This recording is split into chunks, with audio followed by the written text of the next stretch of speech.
Bonjour, bonjour famille. Devenir héros.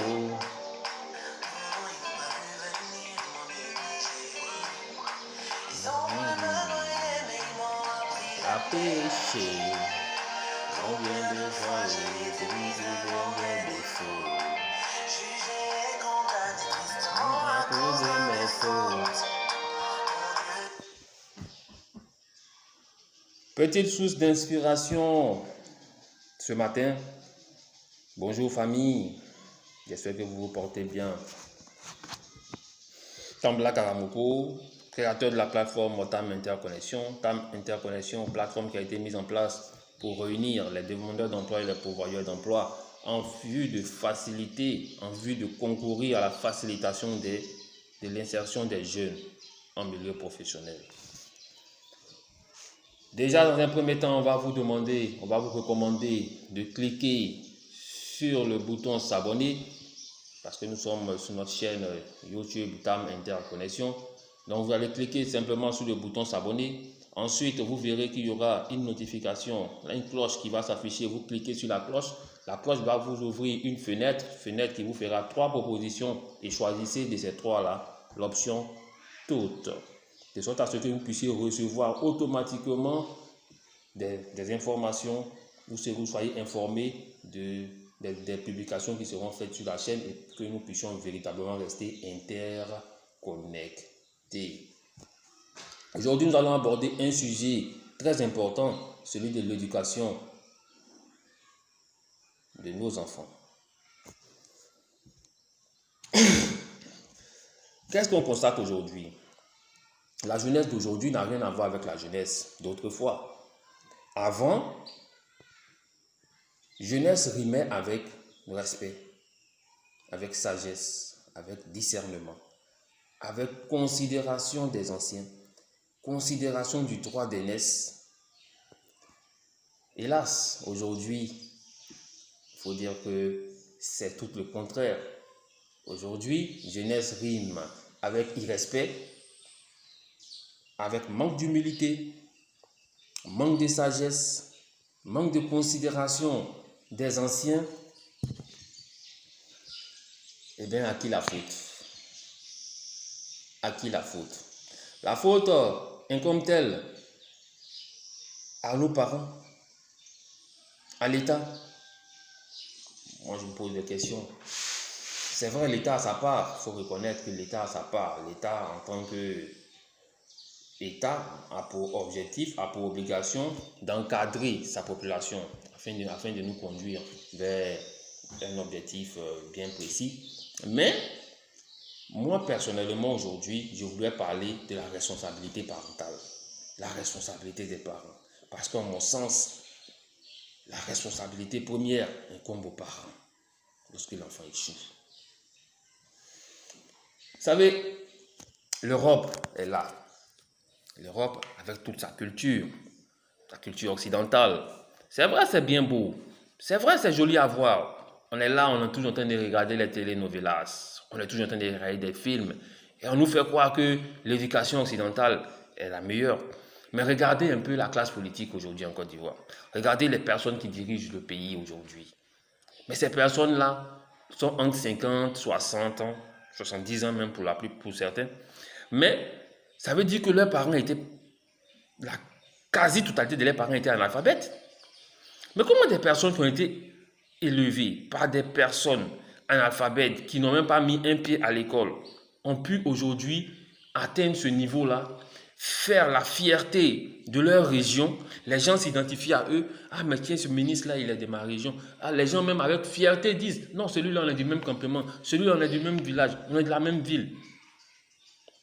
Alors qu'ils ont été élevés par des personnes qui n'ont pas mis un pied à l'école, qui n'ont rien connu de la culture occidentale.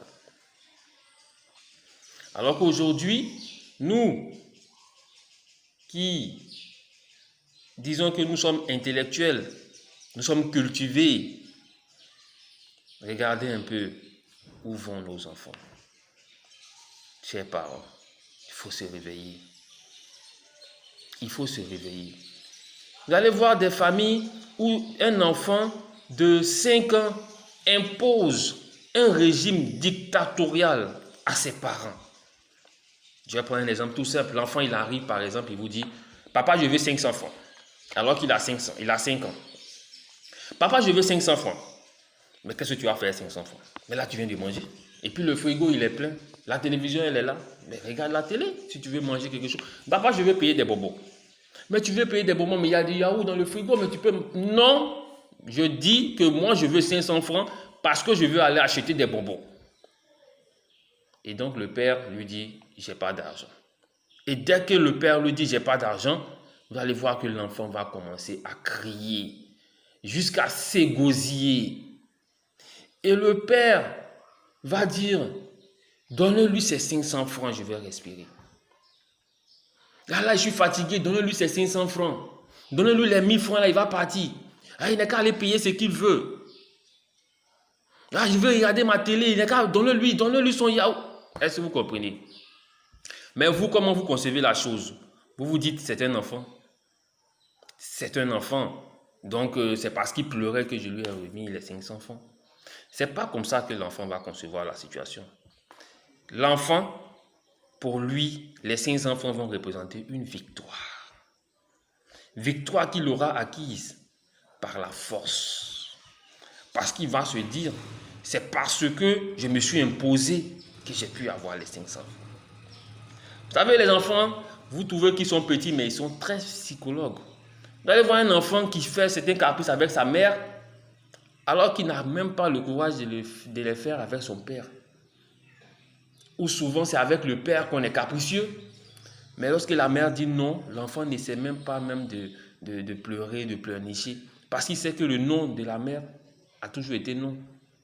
De la même manière que son oui sera oui, mais il sait que le non de maman reste non. Donc, c'est même pas la peine même de pleurnicher.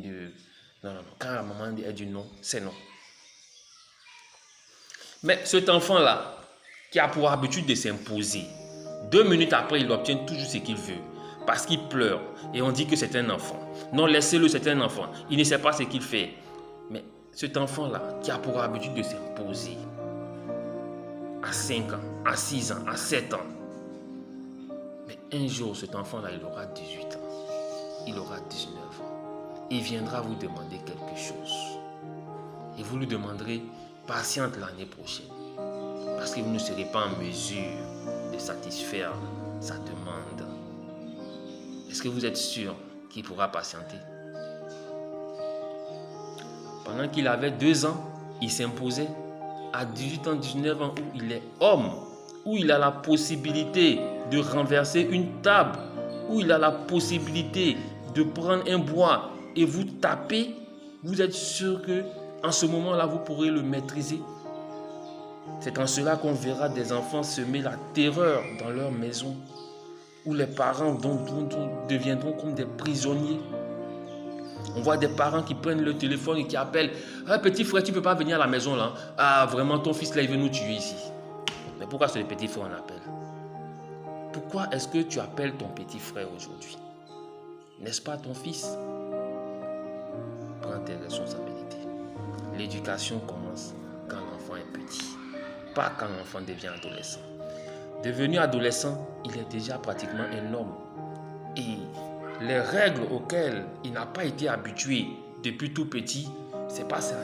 Vous n'allez pas venir lui imposer cela lorsqu'il aura 17 ans. Ça devient hyper compliqué.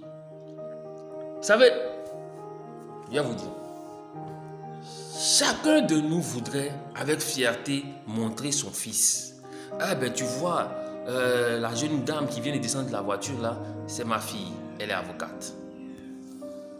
Vois-tu, le monsieur qui était là-bas avec la veste, qui était juste à côté du président de la République, c'est mon fils. Il est secrétaire d'État à la présidence. C'est mon fils, il est comptable. C'est mon fils, il est infirmier. C'est mon fils, il est commissaire de police. Tout le monde aimerait taper sa poitrine et dire, c'est ma fille, elle est avocate. Mais l'éducation que tu es en train de donner à ton enfant va déterminer déterminer la situation dans laquelle vous serez le lendemain. Demain, si tu n'y prends pas garde, ce ne sera pas toi qui diras à tes amis, voici mon fils. Ce sont tes amis qui te diront, tiens, monsieur Tambla, ce n'est pas ton fils qui est là-bas. Ce n'est pas ton fils qui est en train de frapper la dame là. Ce n'est pas ta fille qui est assise dans le maquis en train de boire avec les jeunes. Et vous aurez honte. Vous aurez honte. Africain, ressaisis-toi. Ta culture, elle est pleine d'enseignements. Elle est pleine de fondements. Peut-être que tu n'en prends pas conscience.